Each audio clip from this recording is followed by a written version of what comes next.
বর্তমান বিশ্ব এমন একটা জায়গায় দাঁড়িয়ে আছে যার প্রত্যেকটা ডিপার্টমেন্ট ফিতনা এবং ফাসাদ দিয়ে ভর্তি। যে কোনো টপিক চুজ করেন, পরিবার, সমাজ, ধর্ম, রাজনীতি, অর্থনীতি, এমন কোনো সেক্টর নাই যেটা এখন ফিতনা এবং ফাসাদ মুক্ত। প্রত্যেকটা সেক্টরই ফিতনা এবং ফাসাদ। ফাসাদ ধর্মের মধ্যেও আছে, ফাসাদ আজকে পরিবারগুলোর মধ্যেও আছে, ফাসাদ এখনকার সমাজগুলোতে আছে, অর্থনীতির মধ্যে আছে এবং পলিটিক্সেও আছে।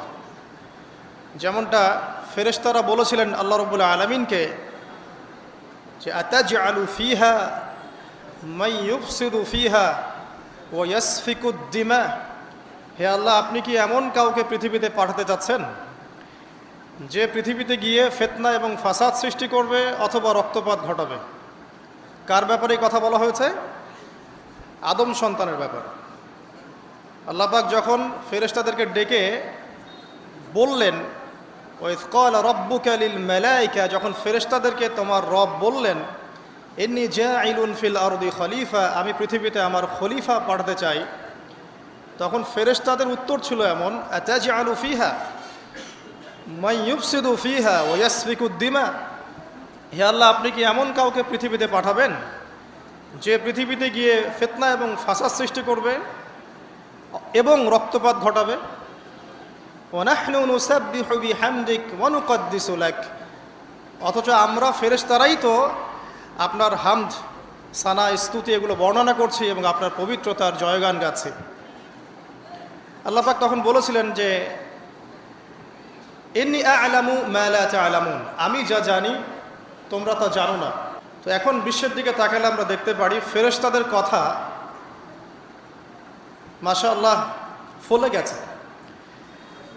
আপনি ধর্মের দিকে তাকিয়ে দেখেন, দেখবেন ধর্মের মধ্যে অনেক বিভক্তি সৃষ্টি হয়েছে, অথচ সমস্ত ধর্মের স্রষ্টা একজনই, আল্লাহ রাব্বুল আলামিন। আল্লাহ পাকই হচ্ছেন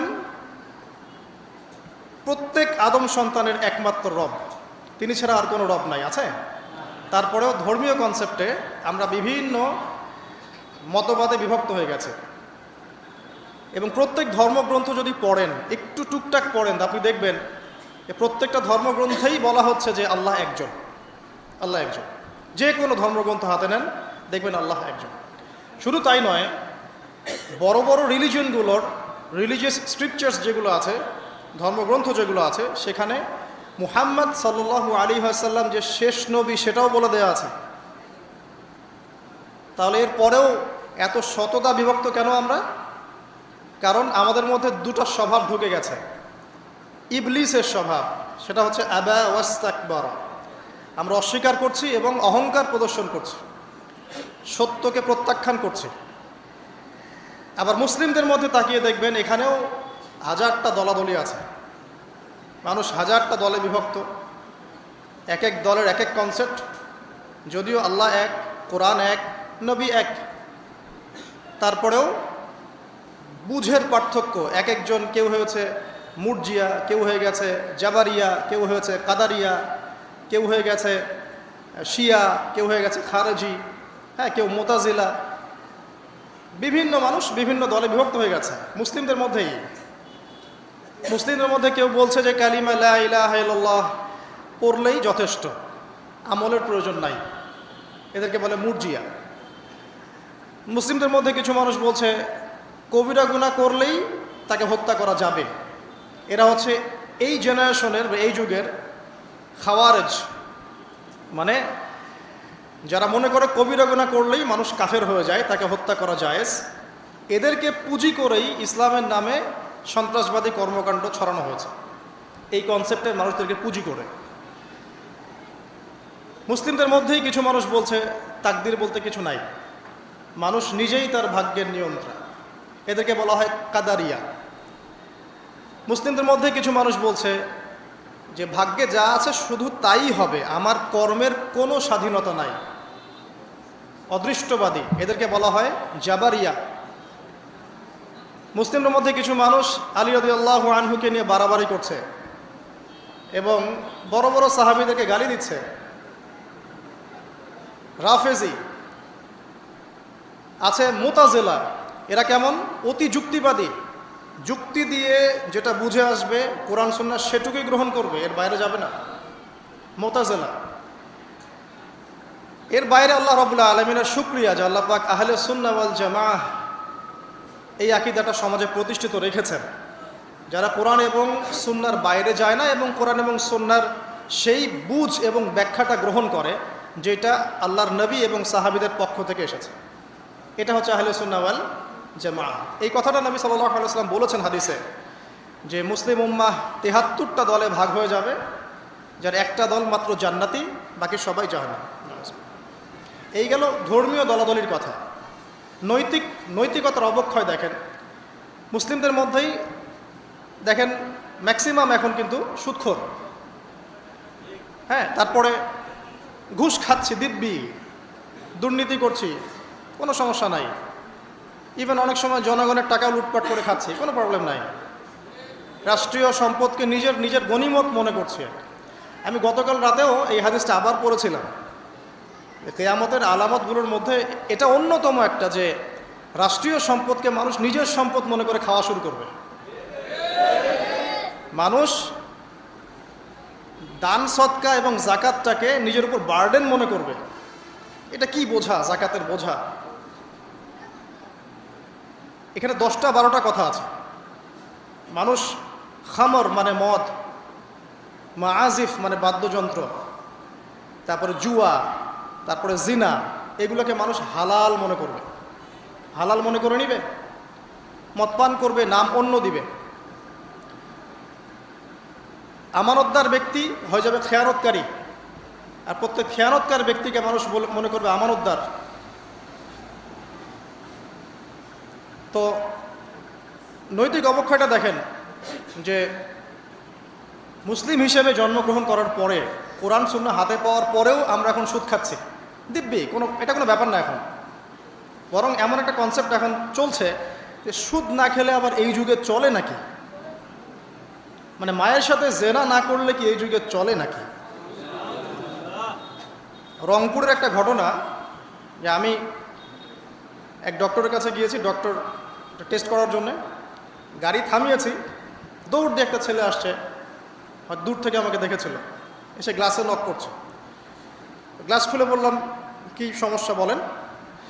তো বলছে, হুজুর জাস্ট আপনাকে দেখে দৌড়ে আসছি একটা খালি মাসআলা জানার জন্যে, যে একটা ঘটনা ঘটেছে আমাদের এলাকায়, তো এটার সলিউশন কি হবে। অনেককে জিজ্ঞাসা করেছে, অনেক রকম কথা বলেছে, আপনার মন্তব্য জানতে আমি দৌড় দিয়ে এসেছি। কি ঘটনা ভাই? তো বলছে যে আমাদের এলাকায় একজন ছেলে, মাদকাসক্ত ছেলে, মানে এডিক্টেড, ড্রাগ এডিক্টেড, সে তার নিজের মায়ের সাথে জেনা করে ফেলেছে। তো এটা শোনার পরে আমি আসলে কি অ্যান্সার দিব, আমি প্রায় 2 মিনিট চুপ করে বসে আছি। আজ বলবেন কি বলবেন এখন বলেন তো? এই ছেলের এখন করণীয় কি এটা জানতে আসছে, কি করবে এখন সে? 2 মিনিট চুপ করে থাকার পরে আমি খালি একটা কথাই বললাম, যে আল্লাহর কাছে খালেসভাবে তওবা করতে বলেন, এর চেয়ে বেশি কিছু আমার বলার না। তো ঘটনাটাকে আপনাদের কাছে কত বিব্রত বোধ হচ্ছে না? অরুচিকর মনে হচ্ছে, খারাপ মনে হচ্ছে, কিন্তু আমরা এখন দিব্যি সুদ খাচ্ছি, মায়ের সাথে জেনাও করছি। খারাপ লাগছে না, বরং যুক্তি দিচ্ছি এগুলো না করলে কি যুগে চলে।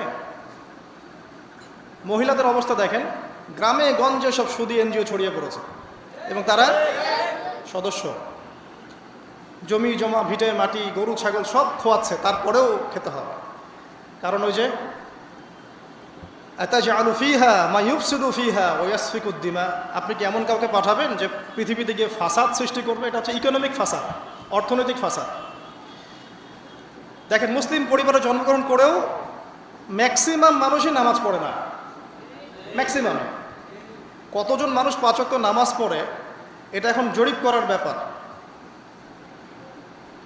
দেখবেন মেজরিটি সংখ্যক কোরআনটাকে বিশুদ্ধ করে তেলাওয়াতও করতে জানে না। কথাগুলো রূপকথা মনে হচ্ছে, বাস্তব জীবনে নেমে এসে দেখেন। ওই যে বলি না আমরা, তাওহিদি জনতা মাঠে আছে, তাওহীদের জনতা মসজিদেই নাই। কি বুঝলেন? কোন মাঠে আছেন? তারপরে মুসলিম পরিবারে জন্মগ্রহণ করে দেখবেন পর্দা যে একটা ফরজিয়াত, এই কনসেপ্টই নাই। বরং এখন চেতনা এমন যে গায়ের জামা কাপড় ছিঁড়ে খুলে ফেলতে পারলে বাঁচি আর কি। মানে এখন এই যুগ চলছে। একটু আমি দেখাচ্ছি যে কীভাবে এই জায়গায় আসছে। দেখেন, একটা সময় ছিল যে মানুষ এই যে সিগারেট খেত, স্মোক করতো। আমরা ওই জেনারেশনটা দেখেছি যে স্মোক করতো চুপ চুপ চুপ করে, ওই চায়ের দোকানের কর্নারে, এই বাথরুমে ঢুকে, ওই মাঠের ওই কর্নারে গিয়ে, কেউ যেন দেখে না ফেলে। তারপরে কয়েক বছর পর পরিস্থিতি একটু পরিবর্তন হলো, ওপেন স্মোকিং, সবাই ভাইয়ের সাথেও স্মোকিং, বন্ধুর সাথেও স্মোকিং, পরে বাবার সাথেও দেখা যায় ছেলে স্মোকিং। এই একটা যুগ আসলো দেখেন। তারপরে আস্তে আস্তে নতুন নতুন মদ আসতে লাগলো, গাঁজা, হেরোইন, প্যাথেডিন, হ্যাঁ, হুইস্কি ইত্যাদি ইত্যাদি, ফেন্সিডিল, ইয়াবা। এখন ইয়াবার যুগ, আরও আপগ্রেডেড কোনো মদ আসছে। এখন সিগারেট টিকেট কোনো বিষয় না, এগুলো তো ফ্যাশন। যদি কেউ ইয়াবা খায় তাহলে বলা হচ্ছে হ্যাঁ এ মাদক সেবী। আর বাই দ্য ওয়ে, আমাদের দেশে কিন্তু নিবন্ধিত 190টা বারও আছে, হ্যাঁ, এবং দেশি 204টা ব্র্যান্ড চলছে, আর বিদেশি 38টা ব্র্যান্ড চলছে। পারমিট পেয়েছে 85,070 জন। এবং এই মাদক সংশ্লিষ্ট এনজিও আছে প্রায় 76। 21 বছর হলে যদি কেউ পারমিটধারী হয় সে মদ খেতে পারে, কোনো সমস্যা নেই, এটা নাগরিক অধিকার আপনার। আবার আশ্চর্যের ব্যাপার এটাও যে এগুলো খুলে উন্মুক্ত করার পরেও আবার মাদক নিরাময় কেন্দ্রও আছে 7টা। মানে ওভাবে খাবেন, এডিক্টেড হয়ে যখন জীবনটা নষ্ট হবে, এই 7টা নিরাময় কেন্দ্রে এসে আপনি চিকিৎসা নেবেন। এগুলো ডিপার্টমেন্ট আছে, সদর দপ্তর আছে, সব গোয়েন্দা সংস্থাও আছে। এবং মাদকদ্রব্য নিয়ন্ত্রণ অধিদপ্তরও আছে। তো এটা একটা সার্কাস, মানে এই ওয়ার্ল্ডটা হচ্ছে একটা সার্কাসের যুগ। এই বিশ্বে যা হচ্ছে না, খালি চোখ দিয়ে যা দেখছেন, এর বেশিরভাগই সার্কাস। যেটা বলছিলাম, এখন ইয়াবার যুগ চলছে না। একটা সময় ছিল যখন ছেলে মেয়ে যদি অ্যাফেয়ার করতো লুকিয়ে লুকিয়ে, চিঠি দিয়ে, কেউ যেন না জানে, তাই না? ঠিক, তার মানে এগুলো পার করে আসছে তারা। তো লুকিয়ে লুকিয়ে ছিল, কেউ যেন দেখে না ফেলে। কফি শপে বসলেও খুব সাবধানে, রিক্সায় বসলে কেউ যেন না দেখে। তারপর একটা যুগ আসলো যে জানলে কোনো সমস্যা নেই, বাসায় ওপেন, আমার গার্লফ্রেন্ড, ও আমার গার্লফ্রেন্ড, ও আমার বয়ফ্রেন্ড, আমরা বিয়ে করব, আমরা প্রতিশ্রুতি দিয়েছি একে অপরকে, ও নো প্রবলেম। তারপর একটা যুগ আসলো যে যেহেতু প্রেম করছি, বিয়েই তো করতে যাচ্ছি, তো সেক্স করলে সমস্যা কোথায়? তখন আবার সেক্সুয়াল অ্যাক্টিভিটি শুরু হলো। মেয়েরা যদি বাইরে বের হতো, তাহলে যদি কোনো মেয়ের শর্ট কামিজ থাকতো বা আটো-শাটো পোশাক থাকতো, সে গিল্টি ফিল করতো যে সবাই আমার দিকে তাকাচ্ছে, কেমন লাগছে। কারণ বেশিরভাগ মানুষ এমনটা করতো না, ওই কয়েকজন করতো। আস্তে আস্তে একটা যুগ আসলো যে না, এখন বেশিরভাগই করে, সয়ে গেল এটা। তারপর একটা যুগ আসছে সরাসরি সেক্স, প্রেম টেম কিছুই নাই, এখন খালি সেক্স। পতিতালয়ে যাব, সেক্স করব, চলে আসবো। গার্লফ্রেন্ডের সাথে সম্পর্ক, লাগে সেক্স, তারপরে বাজ বিচার করে দেখবো কোনটা ভালো। আর বাই দ্য ওয়ে, আমাদের দেশে 14টা পতিতালয় আছে, হ্যাঁ। আর এগুলো আমি বানিয়ে বলছি না, আপনি গুগল করলেই দেখতে পারবেন। তারপর একটা যুগ আসছে এখন যে হিজাব তো সরিয়েছি, তারপর আস্তে আস্তে ড্রেসটা একটু ছোট হলো, তারপর আরেকটু টাইট ফিটিং, ঠিক আছে, আরেকটু শর্ট করতে করতে এখন রেভলিউশন আসছে, এটাও খুলে ফেলে দিতে হয়, এটাও রাখা যাবে। আমি আপনাকে বলে দিই হাদিস থেকে, এরপর কি হবে? ওই যে গোপনে গোপনে জেনা এবং এই যে অল্প অল্প অশ্লীলতার যুগটা থেকে যখন প্রকাশ্যে জেনা আর অশ্লীলতার সয়লাভের যুগটা আসছে এখন, এরপরে হবে কি, মানুষ রাস্তাঘাটেই জেনা করবে। রাস্তাঘাটে, এইখানে কেউ সেক্স করতেছে, ওইখানে কেউ সেক্স করতেছে, ওইখানে দেখবেন, এইখানে দেখবেন। বিশ্বাস হচ্ছে না? এটা নবী সাল্লাল্লাহু আলাইহি ওয়াসাল্লাম বলেছেন যে কিয়ামত হবে না ততদিন পর্যন্ত, যতদিন মানুষ রাস্তাঘাটের আনাচে কানাচে জেনা করবে না। তখনকার সবচেয়ে ভালো মানুষ যে হবে, সে কে জানেন? যে গিয়ে ওদেরকে বলবে যে কাজটা এখানে করছো, একটু দেয়ালের পিছনে যে করতে পারতে না, এ হবে সবচেয়ে ভালো মানুষ। হাদিসে এমন ভাষা এসেছে। যুগ কিন্তু হঠাৎ করেই এরকম ফাসাদপূর্ণ হয় নাই, আস্তে আস্তে আস্তে আস্তে দেখেন, প্রথমে মাদক গোপনে, দেন প্রকাশ্যে, তারপর এটা ফ্যাশন হয়ে গেল, সবাই খাচ্ছে, কে কি বলে। প্রথমে পর্দা সবাই করতো মোটামুটি, 100 বছর আগের যুগে যান দেখবেন ম্যাক্সিমাম পর্দা করতো। তারপরে আস্তে আস্তে রেভলিউশন, ফ্যামিনিস্ট রেভলিউশন, কাপড় ছোট হতে হতে হতে এখন বিকিনির যুগ আসতেছে, সবাই বিকিনি পরে ঘুরবে। কে এগুলোর বলার আছে? আমার পোশাক আমি পরবো, আপনার বলার কি অধিকার আছে? আমার দেহ আমার সিদ্ধান্ত, আমার দেহ আমার সিদ্ধান্ত। এরপরে আসবে ওই যুগটা যখন মানুষ রাস্তাঘাটে জেনা করবে, আর আল্লাহ রাব্বুল আলামিন বলেছেন তার রাসূলের মাধ্যমে ওদের সামনে কিয়ামত হবে ইনশাআল্লাহ। মানুষ এইভাবে ফাসাদে জড়িয়েছে, মুসলিম পরিবারে জন্মগ্রহণ করার পরেও এই জিনিসগুলো অমুসলিমরা করুক, খ্রিস্টানরা করুক, বৌদ্ধরা করুক, ইহুদিরা করুক, আমাদের কিচ্ছু যায় আসে না। ওরা সারা দেশ সভ্যতা একাকার করে ফেলাক, আমাদের কিচ্ছু যায় আসে না। তো মুসলিম পরিবারে জন্মগ্রহণ করার পরে একটা মুসলিম ছেলে, মুসলিম মেয়ে কীভাবে এগুলো করতে পারে? দেখবেন মুসলিম পরিবারে জন্ম নিয়েছে, নামাজ নাই, কোরআন তেলাওয়াত নাই, আল্লাহর তো জিকিরের কোনো খবরই নাই। তারপরে দিব্যি সুদ খাচ্ছে, ঘুষ খাচ্ছে, এটা ফ্যাশন। দুর্নীতি এটা কমন, সবাই করে, আমি একটু করলে সমস্যা কোথায়? সবার ভিতরে একটা মানে আত্মিক দুর্নীতি, মানে আমাদের আত্মাটাই দুর্নীতিগ্রস্ত হয়ে গেছে। যখন একটা মানুষের আত্মা দুর্নীতিগ্রস্ত হয়ে যাবে তখন তার কাজগুলোও হবে এরকম। একজন রাইটারের বই পড়ছিলাম, তিনি লিখেছেন যে এখন চলমান যে সময়টুকু চলছে এটা কিন্তু অনেক আগের বই, ওই সময়ের কথা তিনি বলছেন যে এখন যে চলমান সময় চলছে এ যুগে যদি আত্মাটাকে দেহের রূপ দেয়া যায় আর দেহটাকে আত্মার রূপ দেয়া যায় তাহলে দুর্গন্ধে কোনো মানুষ আমার কাছে আসবে না। আমি বুঝাতে পারিনি মনে হয়। আমাদের সুন্দর দেহটাকে যদি আত্মা বানিয়ে দেওয়া হয় আর আমাদের কুৎসিত আত্মাটাকে যদি দেহ বানিয়ে দেওয়া হয়, এত বিভৎস দেখাবে, সামনে কেউ যাবে না। তো যেটা বলছিলাম, ধর্ম মুসলিমদের মধ্যেই ফাসাদ চলছে, ইকোনমিক সেক্টরে ফাসাদ, রিবা, দুর্নীতি, সুদ, ঘুষ, কমন, এগুলো সবাই করছে। মুহাম্মদ সাল্লাল্লাহু আলাইহি ওয়াসাল্লামের উম্মত কিন্তু আমরা কিন্তু আল্লাহর সেই বান্দা যাদের পিতাকে আল্লাহ পাক ফেরেশতাদের সামনে সেজদা করিয়েছেন জ্ঞানের কারণে। সমাজের ক্ষেত্রে যান, দেখবেন সমাজের কাঠামোগুলো ভেঙে পড়ছে। প্রতিবেশী কে থাকে সেটাও মানুষ এখন জানে না, যে আমার পাশের বাসা আছেটা কে। একজন আরেকজনের উপকার করা, কাউকে ছাড় দেয়া দিন দিন কমে যাচ্ছে। দেখবেন কারো উপকার করা এটাকে মানুষ বিরক্তি মনে করছে।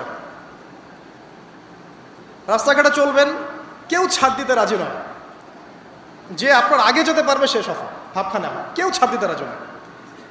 রাস্তার নিচু থেকে উঁচু শ্রেণী পর্যন্ত কেউ অন্যের স্বার্থে নিজের স্বার্থ বিসর্জন দিব, ছাড় দিব, এটা চিন্তা করা যাচ্ছে না এখন। সমাজের কাঠামো কিন্তু ভেঙে গেছে।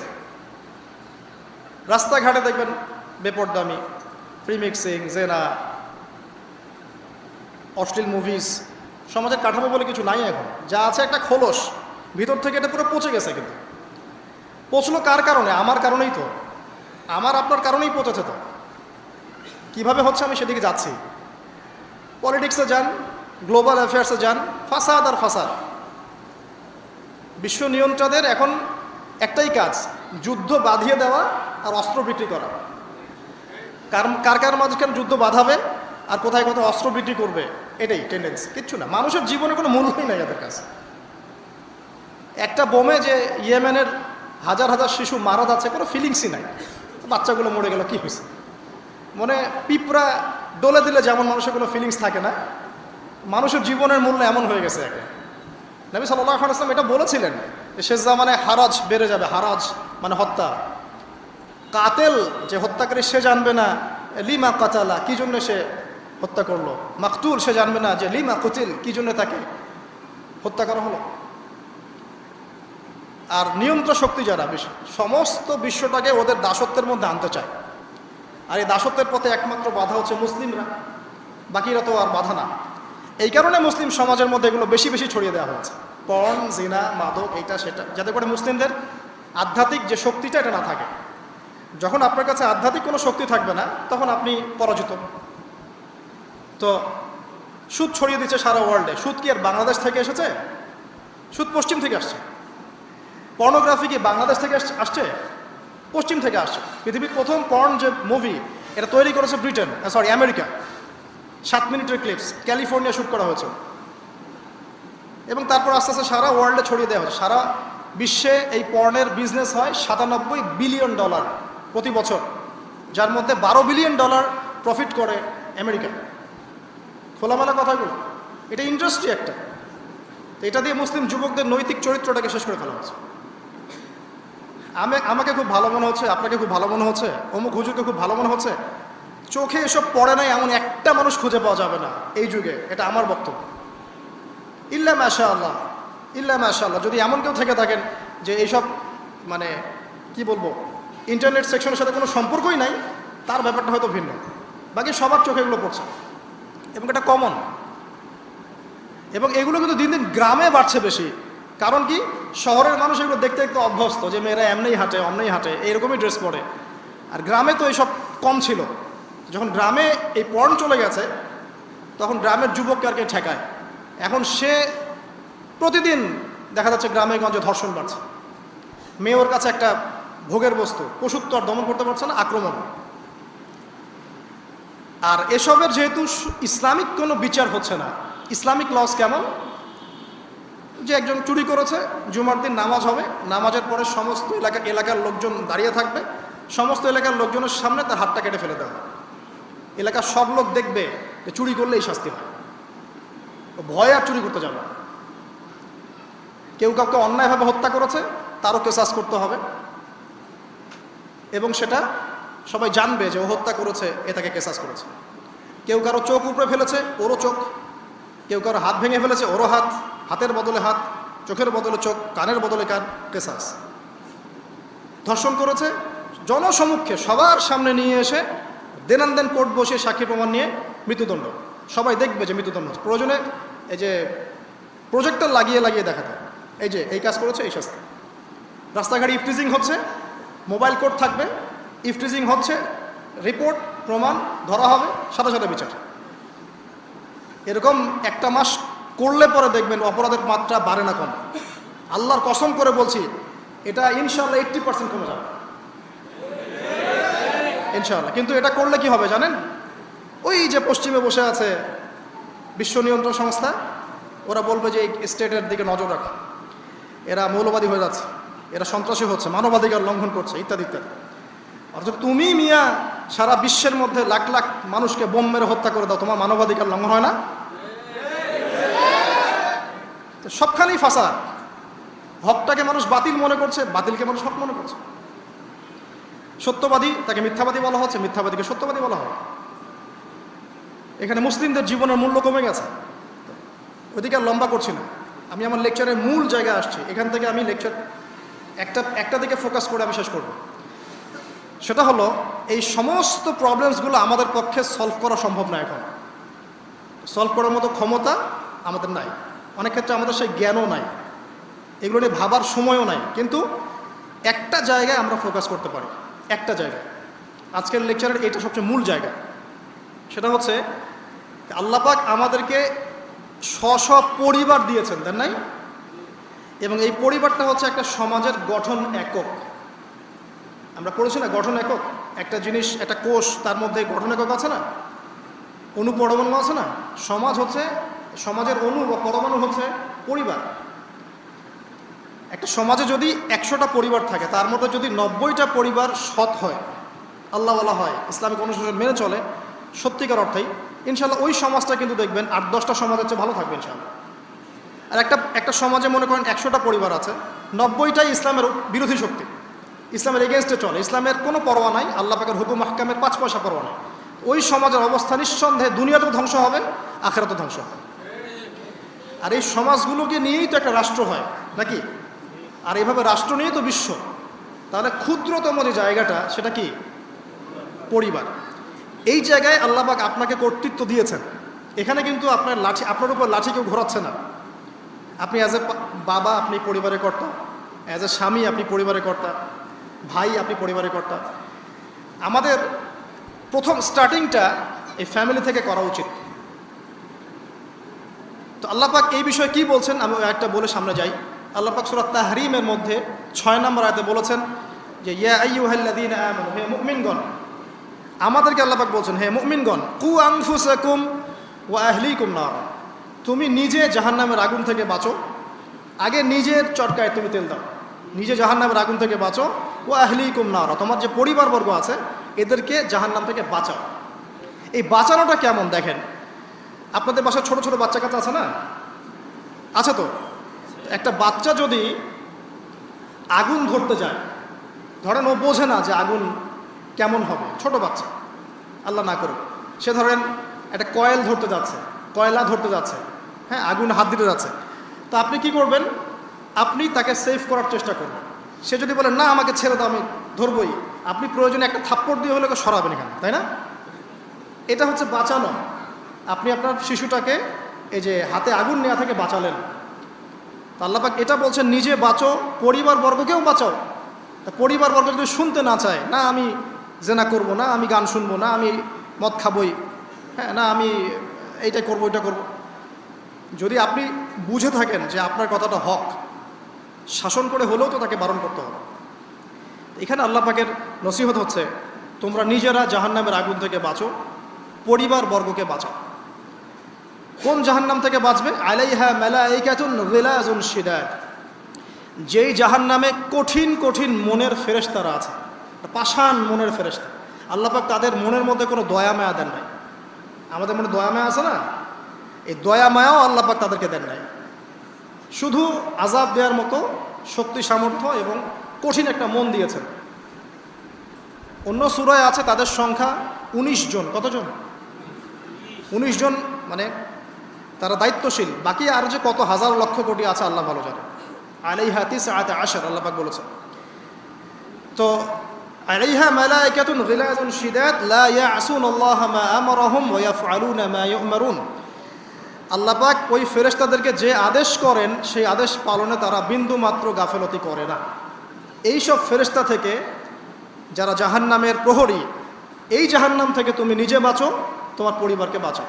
এই জায়গায় আসে। এখন তোমরা যারা এখনো ফ্যামিলি শুরু করো নাই, বলছি তাদের জন্য এই অংশটুকু বেশি বেনিফিশিয়াল হবে ইনশাআল্লাহ। কারণ তোমাদের জন্য পথ চলাটা তুলনামূলক সহজ তাদের চাইতে যারা অলরেডি ফ্যামিলি ঢুকে গেছেন এবং বিপদেও পড়ে গেছেন, বা বড় হয়ে গেছেন, দীর্ঘ সময় পর্যন্ত আপনার ইসলামের এগেনস্টে চলেছেন, বা আল্লাহর হুকুম আহকামের তোয়াক্কা করেন নাই, তাদের জন্য এটা অনেক কঠিন। কিন্তু যারা এখনও ফ্যামিলি স্টার্ট করো নাই, বা কেবল স্টার্ট করেছ বা করতে যাচ্ছ, তোমাদের জন্য এই অংশটুকু বেশি ইম্পর্টেন্ট। আল্লাহ পাক এখানে একটা মূলনীতি দিয়ে দিলেন, নিজে বাঁচতে হবে, পরিবারবর্গকে বাঁচাতে হবে। আর আমি আগেই বললাম পরিবার বাঁচলে সমাজ বাঁচবে, সমাজ বাঁচলে রাষ্ট্র বাঁচবে। আসেন প্রথমে আমরা দেখি যে কোরআন কি বলছে। খুব অল্প করে বলি কারণ সময়, লম্বা সময় নেওয়ার সুযোগ নাই। কোরআন কি বলছে একটু লাইভলি থাকেন। আদম এবং হাওয়া আলাইহিস সালাম, মনে আছে? তাদের দুইজনকে আল্লাহ পাক পৃথিবীতে নামিয়ে দিয়েছেন না? আল্লাহর সীমা লঙ্ঘন করার পরে তাদেরকে যে আল্লাহ পাক নামিয়ে দিলেন পৃথিবীতে, এখন এই যে লম্বা সময় তাদেরকে পৃথিবীতে থাকতে হবে, পৃথিবীর এইসব ভোগান্তি পোহাতে হবে, হ্যাঁ, জান্নাতের সেই নাজ নেয়ামত থাকছে না, এই যে কষ্টের পথ চলা, এই পথ চলাতে কি স্বামী স্ত্রী একসাথে না? এভাবে যদি পরিবারের স্বামী এবং স্ত্রীরা তাদের জীবনের উদ্দেশ্যটা ফিক্স করতে পারে এবং সমস্ত বাধা বিপত্তিকে হাসি মুখে একসাথে ডিঙাতে পারে, পরিবারে শান্তি আছে।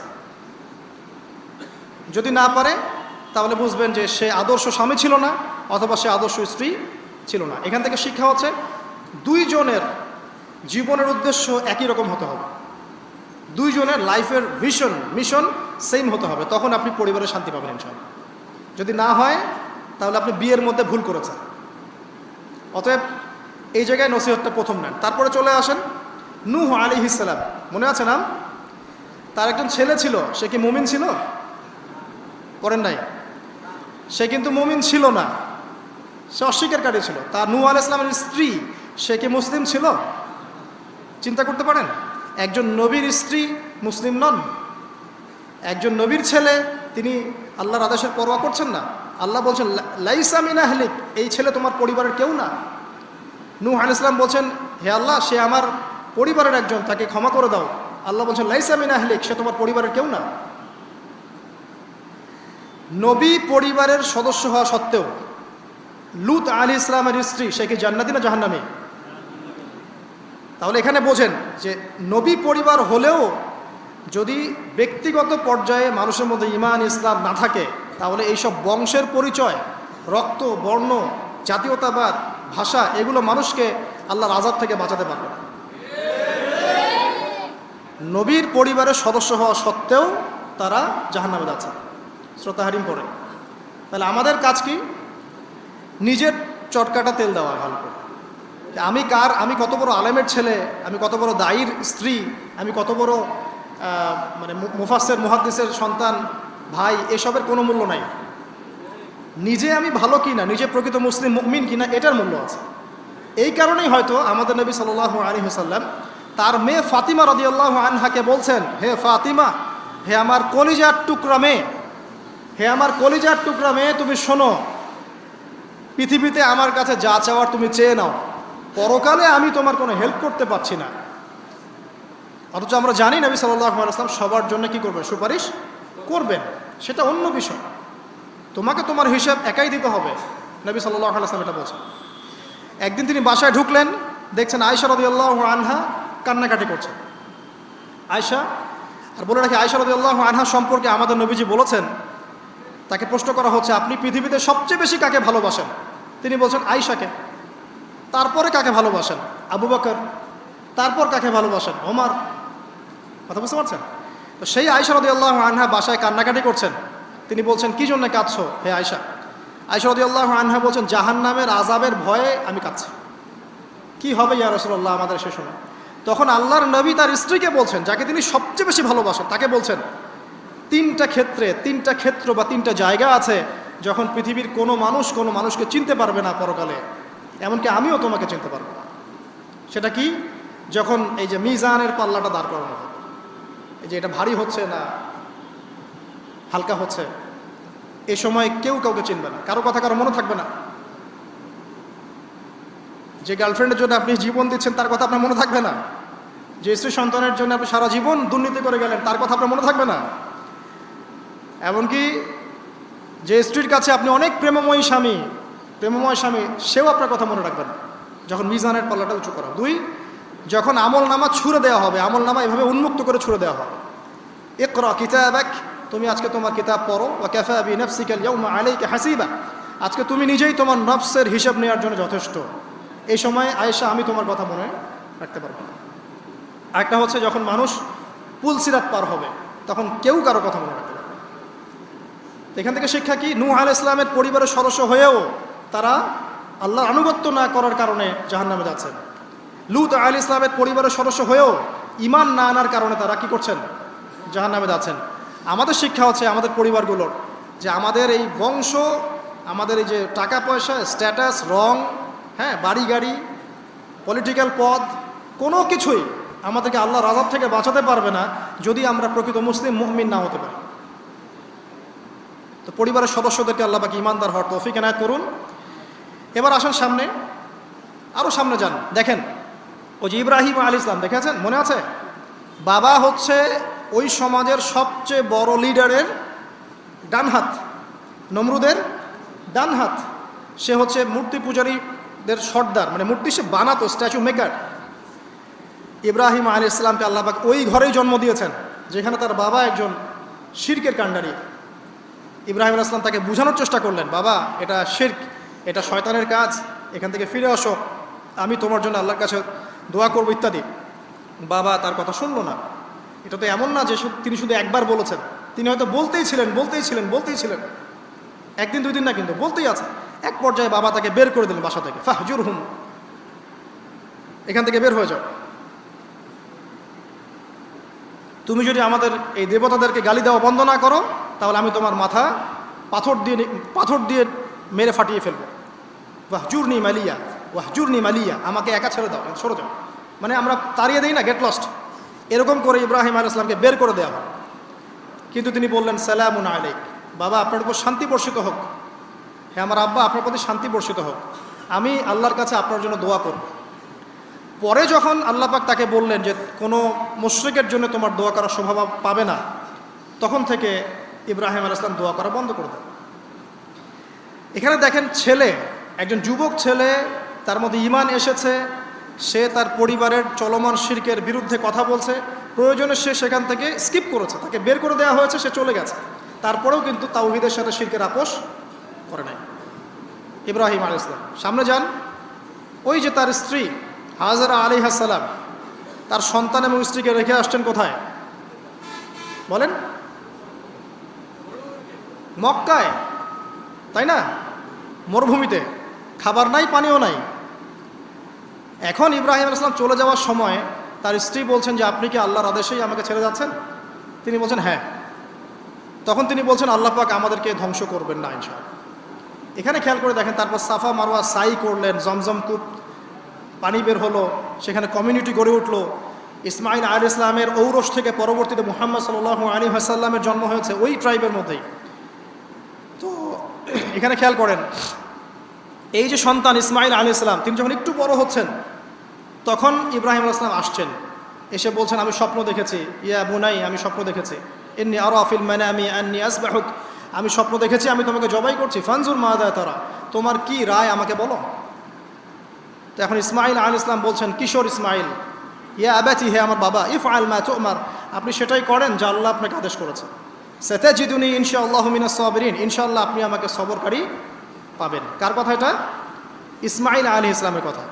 এখন খেয়াল করে দেখেন, ইসমাইল আলাইহিস সালামকে কিন্তু তার বাবা 24 ঘন্টা কাছে রেখে মানুষ করেন নাই, কারণ তিনি থাকতেন ওই যে প্যালেস্টাইনে, সেখানে আরেকজন স্ত্রী আছেন সারা আলাইহিস সালাম, আসা যাওয়া করতেন। মূলত তাকে মানুষ করেছে তার মা হাজারা আলাইহিস সালাম, যেই সবরকারী আল্লাহর প্রতি তাওয়াক্কুলকারী মা বলেছিল আল্লাহ যদি আপনাকে আদেশ করে থাকেন আমাদেরকে ছেড়ে যাওয়ার জন্য, সেই আল্লাহ আমাদেরকে ধ্বংস করবেন না। ওই যে তাওয়াক্কুল, ওই যে সবর, তার গর্ভ থেকে আল্লাহ পাক জন্ম দিয়েছেন ইসমাইল আলাইহিস সালাম। যেমন মা তেমন সন্তান, যে সন্তান বলছে আমাকে জবাই করতে যদি আল্লাহ পাক আদেশ করে থাকেন আপনি করেন। তো ঘরের মধ্যে স্ত্রীরা, আমাদের ঘরের স্ত্রীরা যদি হাজেরা আলাইহিস সালামের মতো না হতে পারে, সবরকারিণী এবং আল্লাহর প্রতি তাওয়াক্কুলকারিণী, আমাদের বোনেরা, আমাদের মায়েরা যদি হাজেরা আলাইহিস সালামের মতো সবরকারিণী হতে না পারে, আল্লাহর প্রতি তাওয়াক্কুলকারী হতে না পারে, তাহলে তাদের গর্ভ থেকে কশ্চিনকালেও ইসমাইলের জন্ম হবে না। কথা বুঝতে পারছেন?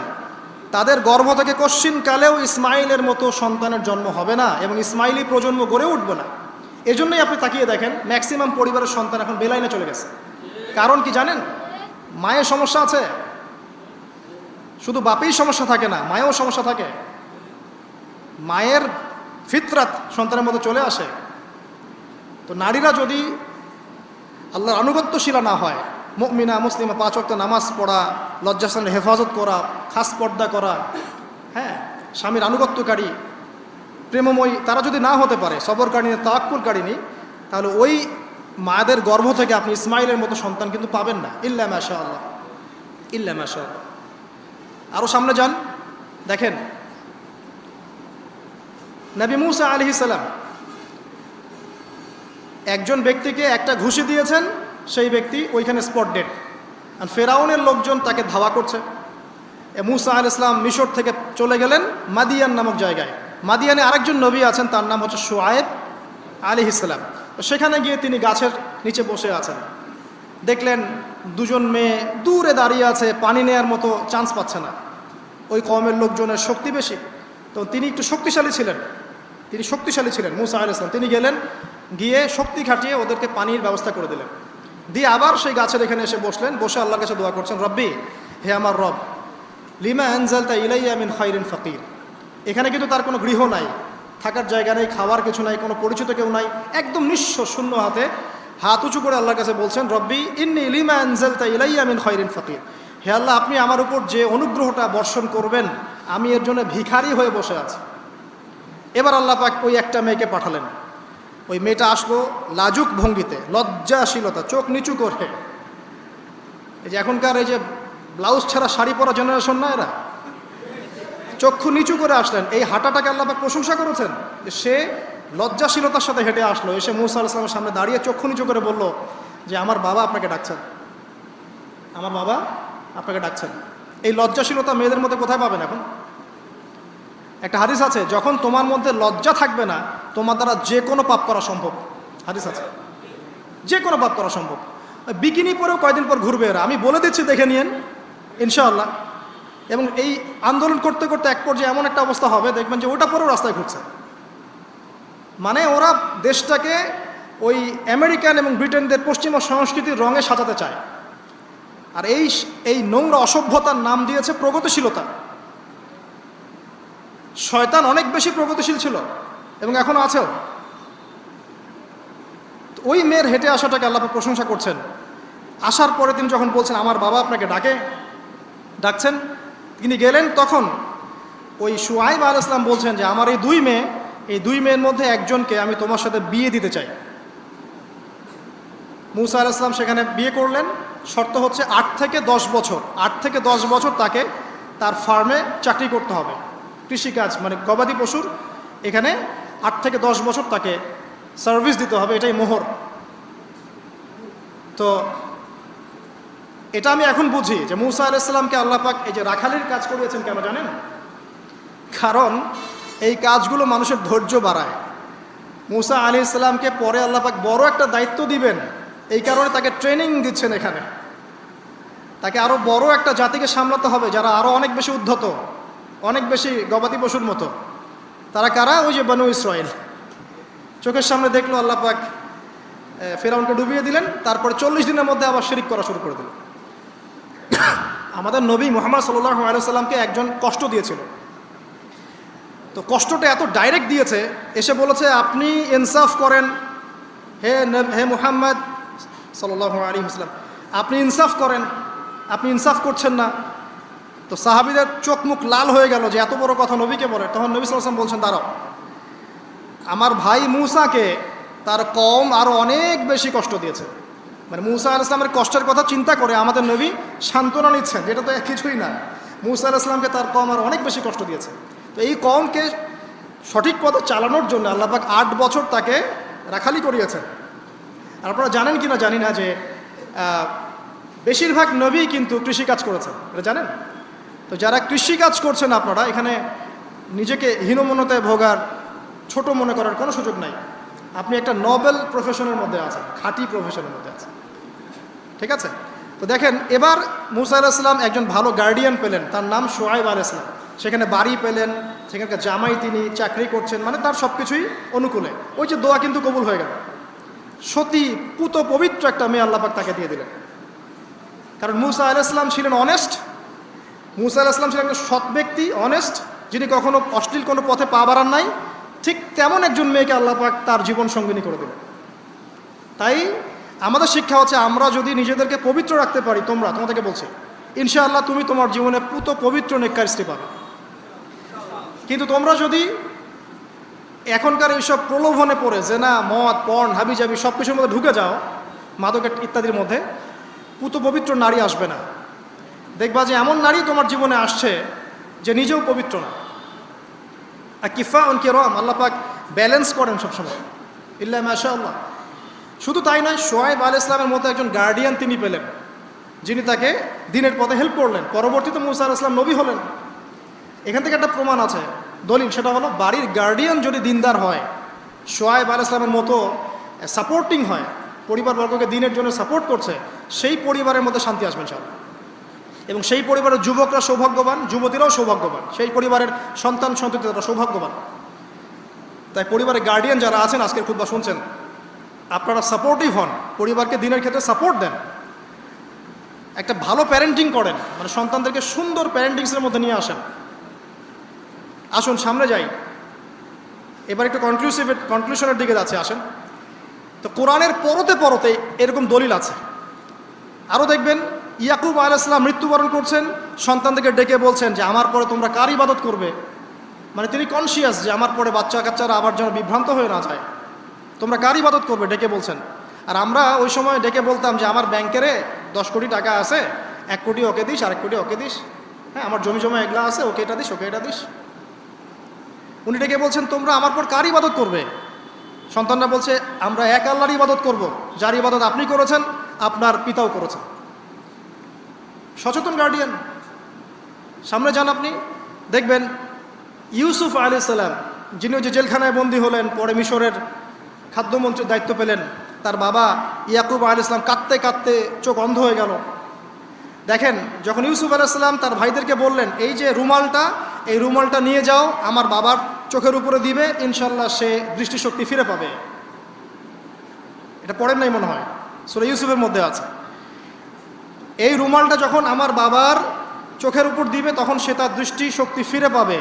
তখন ওই রুমালটা যখন তারা বহন করে নিয়ে আসছেন, অন্ধ ইয়াকুব আলাইহিস সালাম তিনি বলছেন যে আমি দূর থেকেই ইউসুফের গন্ধ পাচ্ছি।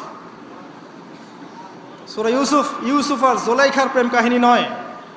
সূরা ইউসুফ হচ্ছে তার পিতা ইয়াকুব আলাইহিস সালাম এবং এই যে তার ছেলে ইউসুফ আলাইহিস সালাম তাদের মধ্যে ভালোবাসার কাহিনী। এটা ভালো করে পড়েন, ভালো করে বুঝবেন।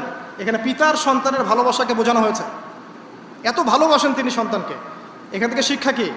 শিক্ষা হচ্ছে পিতাদেরকে সন্তানদেরকে ভালোবাসতে হবে, আদর করতে হবে, কাছে থেকে বোঝাতে হবে। সবসময় শাসনের লাঠি ঘোরানো যাবে না। সন্তান যদি হোঁচট খায় তার হাতটা ধরতে হবে, ধরে বলবে বাবা কি হয়েছে, আমি তো তোমার সাথে আছি। মা কি হয়েছে, হতাশ কেন হচ্ছে, আমি তোমার সাথে আছি। একটা রেজাল্ট খারাপ হচ্ছে তো কি হয়েছে, আমি তোমার সাথে আছি। বাবা নামাজ পড়ো, বাবা কোরআন তেলাওয়াত করো, আল্লাহকে ডাকো, আল্লাহ তোমার সাথে আছে। ওকে কনফিডেন্স দিতে হবে। যখন পিছন থেকে সন্তানরা কনফিডেন্স পাবে, এই সন্তানরা বড় হয়ে আত্মবিশ্বাসী হবে। আর পিছন থেকে যখন আপনি তাকে সবসময় শাসন করতে থাকবেন, জুলুম করতে থাকবেন, এ বড় হয়ে আপনাকে বৃদ্ধাশ্রমে পাঠাবে না তো কোথায় পাঠাবে? সন্তানকে ভালোবাসতে হবে। এটা বলে রাখি, এখানে দেশে আবার 30টা বৃদ্ধাশ্রমও আছে। ইসলামে বৃদ্ধাশ্রমের কোনো জায়গা নাই। আর এখন আমি চলমান একটা পত্রিকা রিপোর্ট দেখলাম গুগলে, নাম করা পত্রিকা, নাম বলছি না। তারা বলছে এখন বৃদ্ধাশ্রম সময়ের দাবি। বৃদ্ধাশ্রম এখন সময়ের দাবি, নাউজুবিল্লাহ। আর ইসলাম বলছে সবচেয়ে সেরা অধিকার দিবে মাকে, তারপরে মাকে, তারপরে মাকে, তারপর বাবাকে। মায়ের পায়ের নিচে জান্নাত, বাবার সন্তুষ্টিতে আল্লাহর সন্তুষ্টি, এগুলো ইসলাম বলছে। আর এখনকার সভ্যতা আমাদেরকে বলছে যে বৃদ্ধাশ্রম এখন সময়ের দাবি। ইউসুফ আলাইহিস সালামকে যেভাবে ভালোবাসতেন তার বাবা, সন্তানকে ভালোবাসুন। আমাদের নবী মুহাম্মদ সাল্লাল্লাহু আলাইহি সাল্লাম মানুষকে যত ভালোবাসতেন, এর কারণ কি জানেন? ছোটবেলা থেকেই তাকে খুব ভালোবাসা দিয়ে মানুষ করা হয়েছে। তার মা তাকে ভালোবাসতেন, তার দুধ মা তাকে ভালোবাসতেন, তার দাদা আব্দুল মুত্তালিব তাকে সাথে করে নিয়ে ঘুরতেন, কাবার সামনে বসাতেন, বসিয়ে বলতেন তার নাম হচ্ছে মুহাম্মদ, প্রশংসিত। এই নামটা তখন আরবে কেউ রাখতো না। আমার এই নাতি, আমার এই ছেলের ছেলে ইনশাআল্লাহ এ বড় হয়ে নেতা হবে, এই কথা বলতেন। তাকে আত্মবিশ্বাস দিতেন। এমনকি তার দাদার ইন্তেকালের পর তার চাচা আবু তালেব মুসলিম না হয়েও সুদীর্ঘ সময় পর্যন্ত ভাতিজাকে সাপোর্ট দিয়েছেন। এই সাপোর্ট দেয়, কনফিডেন্স, এগুলো খুব ইম্পর্টেন্ট। এগুলোর ঘাটতি যখন হবে তখন এই যুব সমাজ পরিবারের সদস্যরা ফেড আপ হয়ে যাবে, মানসিক কষ্টে ভুগবে, মাদকের কাছে যাবে, অন্য একটা মেয়ের কাছে যাবে, পর্নে যাবে, আপনার মিউজিক্যাল ইনস্ট্রুমেন্টের কাছে যাবে। ঠিক আছে, আমরা শেষ করছি। তো এখান থেকে একটা শিক্ষা হচ্ছে যে আমাদের পরিবারের সদস্যদেরকে ভালোবাসা এবং তাদের প্রতি কনফিডেন্স দেয়া, তাদেরকে আল্লাহর পথে চলতে সাহায্য করা। ইনশাল্লাহ দেখবেন যে তারা আপনাকে সম্মান করবে, আপনাকে একজন বন্ধু মনে করবে, যে না আমার পাশে কেউ আছে, আমি একা নই, এমনটা ফিল করবে। এটা খুব ইম্পর্টেন্ট। তো শেষ করার আগে এই যে কোরআনিক কিছু আমি জাস্ট এক্সাম্পল দিলাম, বিচ্ছিন্ন এক্সাম্পল যে কোরআনে এইভাবে আসছে। এছাড়া লোকমান আলাইহিস সালামের ঘটনায় আপনি পাবেন সূরা লোকমানের মধ্যে। সন্তানকে ডেকে কত নসিহত করছেন, বাবা শিরিক করো না, সৎ কাজে আদেশ করো, অসৎ কাজে নিষেধ করো, পিতামাতার খেদমত করো। আর আমরা বাচ্চাদেরকে কী শেখাই? জমি জমা, বাড়ি গাড়ি, দাঁড়াতে হবে, চাকরি করতে হবে, এটা সেটা। আগে সন্তানকে শেখাচ্ছে বাবা আল্লাহকে চিনো, আল্লাহ বলে একজন আছে, তাকে চিনো আগে, তার সাথে কাউকে শরিক করো না। শিরকের শিক্ষা কোথায় এখন পরিবারের মধ্যে? তো কোরআনে এরকম অসংখ্য দলিল আছে। শেষ করার আগে আমি যেটা বলতে চাই যে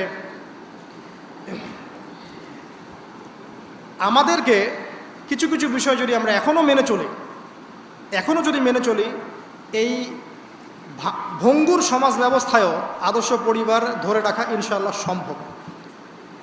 আমি সব কথা আজকে বলতে পারলাম না, ইনশাআল্লাহ আরেকদিন কথা হবে অন্য কোনো লেকচারে। যে প্রথমেই পরিবারের যে সদস্যরা আছেন তাদেরকে ইলম বা জ্ঞানের চর্চা করতে হবে। 2, পরিবারের তাওহীদ প্রতিষ্ঠা করতে হবে, নবী সাল্লাল্লাহু আলাইহি ওয়াসাল্লামের সুন্নত প্রতিষ্ঠা করতে হবে। এই দায়িত্বটা পরিবারের কর্তাদের, স্বামী না থাকলে স্ত্রী, মা, ভাই, পিতা, তাদের সবার দায়িত্ব এটা। পরিবারে তাওহীদ প্রতিষ্ঠা করা, সুন্নত প্রতিষ্ঠা করা। পরিবারে নামাজ থাকতে হবে, নামাজ 5 ওয়াক্ত নামাজ নাই পরিবার আদর্শ হবে না। পরিবারের সদস্যদেরকে দান সৎকার দিকে উৎসাহিত করতে হবে। যত দান করবে সম্পদ বাড়বে, যত দান করবে সম্পদ বাড়বে। দান কমিয়ে দিলে সম্পদ কমে আসবে। পরিবারের সদস্যদেরকে নৈতিকতা শিক্ষা দিতে হবে, মূল্যবোধ শেখাতে হবে, কালচার হিসেবে গড়ে তুলতে হবে। যারা সামাজিক, তারা সবার পাশে দাঁড়াতে চায়, সমাজ কল্যাণমূলক কাজগুলোতে উৎসাহিত করতে হবে। পরিবারের সদস্যদেরকে বুস্ট আপ করতে হবে, পিছন থেকে তাদেরকে আত্মবিশ্বাস দিতে হবে যে আমরা আছি তোমার সাথে, তুমি তোমার প্রতিভা অনুযায়ী সামনে যাও। যার যেখানে প্রতিভা সেখানে তাকে আত্মবিশ্বাস দিতে হবে। হ্যাঁ, তুমি লিখতে পারো, ভালো লিখো বাবা, তোমাকে টাকা পয়সার ফিকির করতে হবে না, তোমাকে জব ক্যারিয়ারের চিন্তা করতে হবে না, তোমাকে আল্লাহ পাক লিখার ক্ষমতা দিয়েছেন, লিখো, আল্লাহ ওখানেই রিজিক দেবেন ইনশাআল্লাহ। তুমি বলো, তোমাকে বলার ক্ষমতা আল্লাহ পাক দিয়েছেন, তুমি ভালো করে বলো।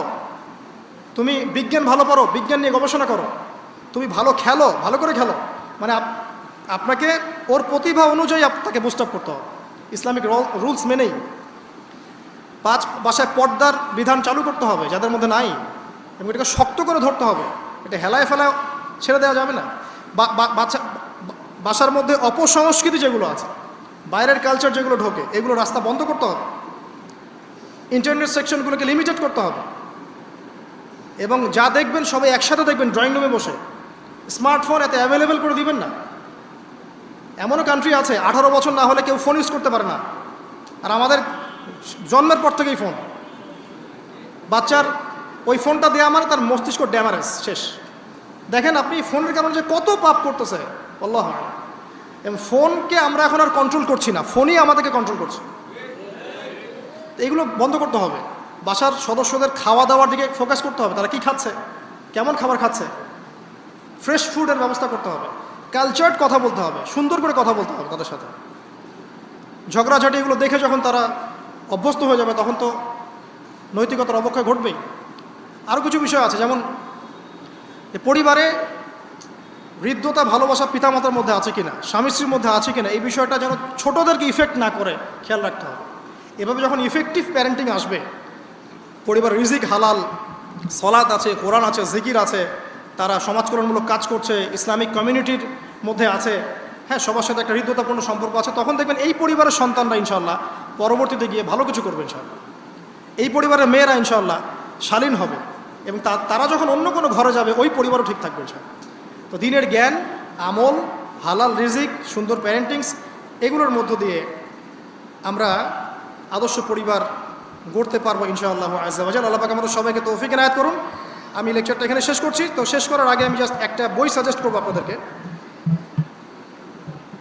আমার হাতে একটা বই আছে, ইনশাআল্লাহ পরবর্তীতে কোনো এক জুমায় বা কোনো একটা সেমিনারে ইনশাআল্লাহ শুধুমাত্র এই বইটার উপরে আমি আলাদা একটা স্বতন্ত্র লেকচার বা সেমিনারের আয়োজন করবো ইনশাআল্লাহ। বইটার নাম হচ্ছে প্যারেন্টিং, জাস্ট সন্তান প্রতিপালন। আমি জাস্ট দেখাচ্ছি বইটা, জাস্ট সন্তান প্রতিপালন, প্যারেন্টিং। এটা টোটালি ইসলামিক বই, আমি এমন করে বলছি না যে এটা ইসলামিক মূলনীতি এখানে একপেশেভাবে উপস্থাপন করা হয়েছে, এমন নয় বিষয়টা। কারণ সমস্ত পরিবেশ পরিস্থিতি সাথে মিলিয়ে এ যুগে কীভাবে আপনি একজন সফল পিতা হবেন, সফল মা হবেন, সন্তানকে কিভাবে প্রতিপালন করবেন, এই বিষয়গুলো এখানে সুন্দর করে দেওয়া আছে। তো বইটা আপনারা কিনতে পারেন, আল্লাহ পাক আপনাদেরকে তৌফিক দান করেন। এগুলো আমি আমার নিজে থেকেই বলছি, এটা বলতে আমাকে উৎসাহিত করে, আমি নিজে থেকেই বলছি, বইটা আমি পড়েছি, ভালো লেগেছে। তা আমরা দোয়া করি আল্লাহ পাক আমাদের সবাইকে আদর্শ ইসলামিক পরিবার গড়ে দিন, আমিন। এবং যারা এখনও পরিবারে যায় নাই তাদেরকে আল্লাহ পাক সুন্দর, দিনদার, পবিত্র, নেককার স্ত্রী আল্লাহ পাক দান করুন। আমরা দোয়া করি যারা পরিবার গঠন করে ফেলেছেন এখন, তাদের মধ্যে যে ভুল ত্রুটিগুলো হচ্ছে এগুলোকে সংশোধন করা তৌফিক আল্লাহ পাক দান করুন। পরিবারের মধ্যে দ্বীনি জ্ঞানের চর্চা আল্লাহ পাক বাড়িয়ে দিন। পরিবারের মধ্যে তালিমের ব্যবস্থা করুন, পরিবারে হৃদ্যতা, ভালোবাসার ব্যবস্থা করুন, বন্ধন শক্তিশালী করুন। আরও বলবো যে পরিবারের মধ্যে হালাল রিজিক আল্লাহ পাক ঢুকিয়ে দিন, হারাম থেকে বাঁচান। পরিবারে কোরআনের একটা চর্চা যেন প্রবাহমান থাকে, আল্লাহ পাক সেই তৌফিক সবাইকে দান করুন। আল্লাহ পাক আমাদের আপোষে যে ইখতিলাফগুলো, ভুল বোঝাবুঝিগুলো, এগুলো থেকে আল্লাহ রাব্বুল আলামিন আমাদের এই পরিবারগুলোকে হেফাজত করুন। যখন পরিবার সুন্দর হবে ইনশাআল্লাহ তাআলা সমাজটা ভালো হবে।